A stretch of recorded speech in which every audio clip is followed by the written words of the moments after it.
my name is Taylor Ferrucci. Today is August 30th, 2022, and today I'm going to be doing the Module 3 discussion on infectious disease. Mr. Humphreys, so I think I've got all my questions answered.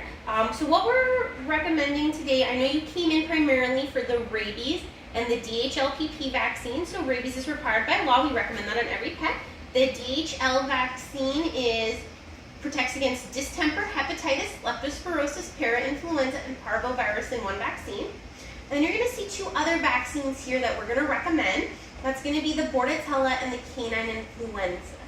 And the reason we're recommending for Yaya to be vaccinated against those is going to be because she's a very social dog. She's going to dog parks, groomers, and you talked about possibly enrolling her in daycare. Because of this, she's going to be at greater risk of these two respiratory diseases just because she goes to lots of places with other dogs. Do you have any questions? How do dogs even get this disease? Well, that's a great question.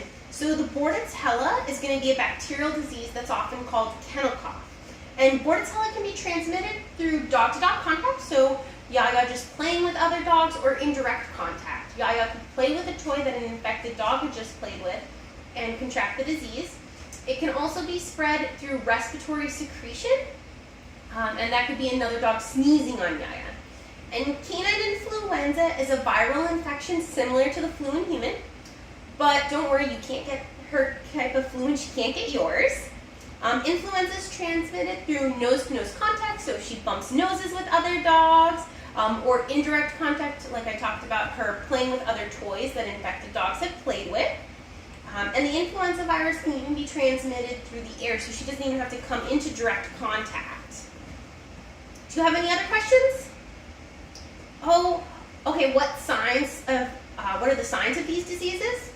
So both diseases have respiratory symptoms, so you'll see sneezing, nasal discharge, or coughing. The Bordetella tends to have a more dry, hacking cough, and you can also see some eye discharge with Bordetella. Both of these diseases can lead to pneumonia if they're left untreated. Do you have other questions? Okay, are there any ways to prevent the disease? Well, unfortunately, there's not really alternatives to vaccinations with these two diseases.